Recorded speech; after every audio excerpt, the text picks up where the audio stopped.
Rally में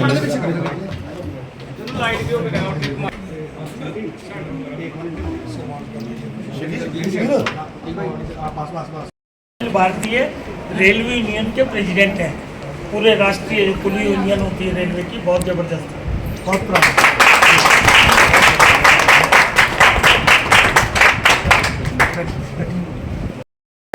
लोक जनशक्ति party Ramvilas का आज कार्यालय कठुआ में खुला है।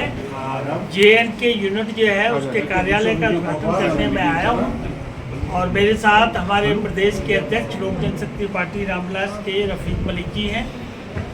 सीनियर वाइस प्रेसिडेंट हमारे पार्टी के भानु प्रताप सिंह जी हैं। ये नितिन वाजपेयी हैं, ऑल इंडिया लीगल सेल के वाइस चेयरमैन हैं। ये मंगत राम सैनी जी हैं, ये अखिल भारतीय रेलवे मजदूर यूनियन के प्रेसिडेंट हैं। ये सरदार RP सिंह जी हैं, general secretary of the party, और सारे ऑफिस बिनर्स आए हुए हैं उद्घाटन के लिए। हम भानु प्रताप सिंह जी का धन्यवाद करते हैं कि ये पार्टी के लिए पूरी तरीके से समर्पित हैं। उन्होंने ये हमको कमरा जो है पूरा कोठी का ग्राउंड फ्लोर पार्टी के कार्यालय के लिए हम लोगों को दिया है। अब कल से पार्टी यही गतिविधियां जो कठुआ और सांबा की होंगी वो यहीं से होंगी, इनकी देखरेख में होंगी। जम्मू में हमारा जम्मू तवी के सामने ऑफिस है, हेड ऑफिस है। रफीक मलिक जी जो स्टेट प्रेसिडेंट है वहाँ बैठते हैं। तो हम लोगों को आज बहुत खुशी है कि हमारी पार्टी दिन दूनी रात चौगुनी बढ़ती जा रही है।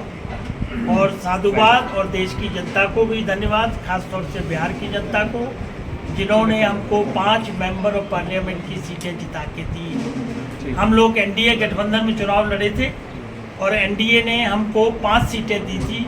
हमको जो 5 सीटें दी थी, 5 की 5 हमने जीत के मोदी जी के झोली में डाली। इसका मतलब ये था कि 100% रिजल्ट चिराग बाबू ने दिया है और चिराग बाबू को बधाई कि उनकी मेहनत काम लाई है।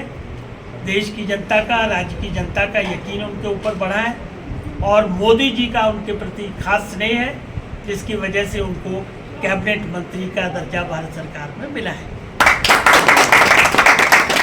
दोस्तों, समस्याएं तो बहुत हैं देश में, और जहां तक जम्मू की बात है, JNK की बात है, ये डिमांड हम लोग बार बार करते रहे। पिछली प्रेस कॉन्फ्रेंस में भी हमने कहा था कि प्रधानमंत्री मोदी जी से जाके हमने ये बात रखी भी है और उसको अब जैसे ही पार्लियामेंट्री सेशन शुरू होगा उस मांग को पुरजोर से रखेंगे कि जम्मू एंड कश्मीर को पूर्ण राज्य का स्टेटस जैसे पहले था उस तरीके से जल्द दिया जाए।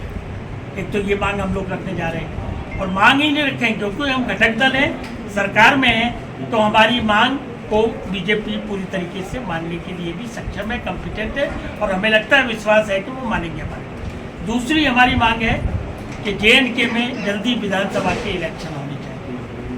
अदरवाइज तो सितंबर 25 तक कार्यकाल बनना ही बनना है, लेकिन हम उस पर प्रभावशाली तरीके से प्रधानमंत्री मोदी जी से ये गुजारिश करेंगे कि यहाँ पर JNK में विधानसभा के चुनाव जल्द से जल्द करें। इसके अलावा और भी समस्याएं हैं, वो हमने स्टेट राज्य यूनिट की ड्यूटी लगाई हुई है कि एक 20 पॉइंट प्रोग्राम बना लें। उन समस्याओं को हम केंद्र के माध्यम से जो सॉर्ट आउट हो सकती है उसको वहाँ से पूरी कराएंगे, जो राज्य के स्तर पे हो पाएंगी वो राज्य के स्तर पे कराई जाएगी।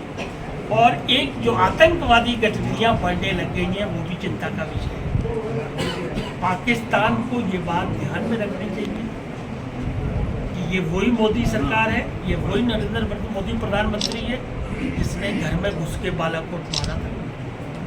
ये पाकिस्तान को ध्यान बात रखनी चाहिए, आतंकियों को भेजना बंद कर दे। कहीं ऐसा ना हो कि प्रधानमंत्री का गुस्सा खोल जाए या सीमाएं पार कर दे और दोबारा से बालाकोट करने की कोशिश की जाए। इस बात को भी ध्यान में रखना है।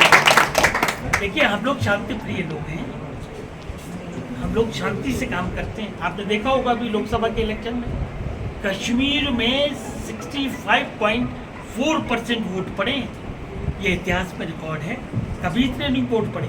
8%, 10%, 12%, मैक्सिमम 14% वोट पड़े।